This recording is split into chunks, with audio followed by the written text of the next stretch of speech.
اللہ کا نظام کہ یہ لوگ چلتے چلتے چلتے اس وادی میں پہنچ گئے جہاں جنگ ہو رہی ہے، دو لشکر آپس میں لڑ رہے ہیں۔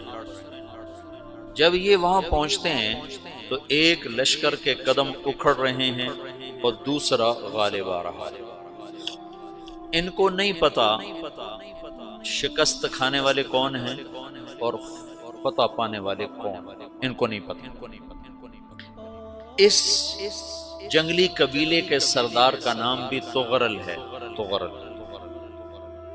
تو یہ سردار کہتا ہے جو شکست کھا رہے ہیں ان کی مدد کرو، کچھ پتہ نہیں کون ہے، کہتا جو شکست کھا رہے ہیں ان کی مدد کرو۔ تو 400 وحشی جنگلیوں نے فاتح لشکر کے پیچھے حملہ کر دیا۔ تو ایک کافی ہوتا تھا، 400 دوڑ دوڑ جب تلواریں پڑیں تو چند لمحوں میں نقشہ بدل گیا، بھاگنے والے جم گئے اور جمنے والے بھاگ پڑے۔ جب جنگ ختم ہوئی تو شکست خوردہ لشکر کے بادشاہ نے ان کو بلایا، اسے پوچھتا ہے مجھے جانتے ہو میں کون ہوں؟ کہا نہیں۔ کہا تو تم نے میری مدد کیوں؟ کہا انسانی ہمدردی کی وجہ سے، تمہیں شکست ہو رہی تھی اس لیے تمہاری مدد کی۔ پھر اس نے اپنا تعارف کرایا، میں ہوں سلیمان سلجوقی، ترکی کا بادشاہ۔ مسلمانوں کا لشکر تھا اور تاتاریوں سے شکست کھا رہا، تاتاری فتح پا رہے تھے، مسلمان شکست کھا رہے تھے۔ تو وہ اللہ کی غیبی مدد بن کر آئے۔ تو وہ اس سے کہتا ہے میرے ساتھ رہنا پسند کرو، تم نے میرے اوپر احسان کیا ہے، میں اس کا بدلہ دینا چاہتا ہوں، میرے ساتھ رہنا پسند کرو گے؟ کہنے کا کر لوں گا۔ تو اس نے اس کو لے کر ترکی آیا، اور استنبول اس وقت روم کی حکومت میں تھا، اس سے فتح کیا اس تغرل کے آگے چوتھے پانچویں پڑپوتے محمد فاتح نے۔ تو یہ استنبول ہے، یہ ترکی ہے، بیچ میں ایک چھوٹا سمندر ہے، یہاں ایک جاگیر ہے۔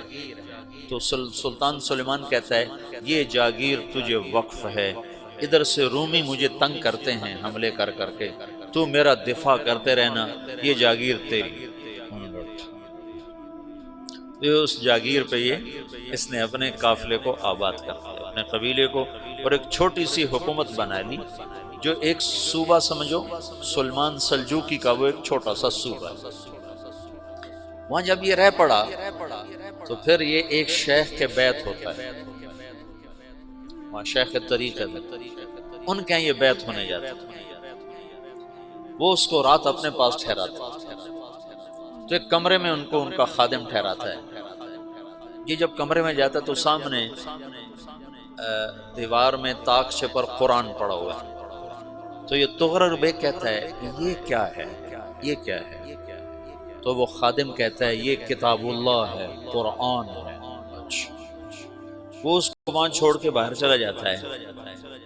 وہ دیہاتی آدمی، جنگل کا رہنے والا، پہلی دفعہ زندگی میں قرآن دیکھا، وہ کہتا ہے یہ قرآن ہے، اللہ کی کتاب ہے، میں اللہ کی کتاب کے سامنے سو جاؤں، کتنی بے ادبی ہے۔ تو اس نے ایسے قرآن اٹھایا اور سر پہ رکھا اور کھڑا ہو گیا، ساری رات قرآن سر پہ رکھ کے کھڑا رہا۔ رات کے پچھلے پہر اس کو خواب آیا، کھڑے کھڑے اس نے دیکھا کہ اس کی پشت سے ایک چاند نکلا اور شیخ کی بیٹی کے سینے میں جا کے اتر گیا۔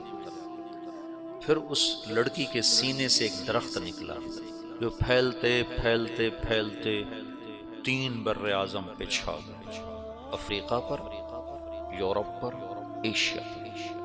پھر اس کی آنکھ کھل گئی، وہ کھڑا ہوا ہے، تو اس نے صبح یہ خواب اپنے شیخ کو سنایا، تو انہوں نے اپنی بیٹی اس کے نکاح میں دے دی۔ اس بیٹی سے ایک بچہ پیدا ہوا، تغرل بیگ نے اس کا نام رکھا عثمان، عثمانی ترک نام سنا ہوا، جو میں نے کل بتایا تھا کہ 1924 میں وہ خلافت ختم ہوئی۔ تو ایک بیٹا پیدا ہوا عثمان۔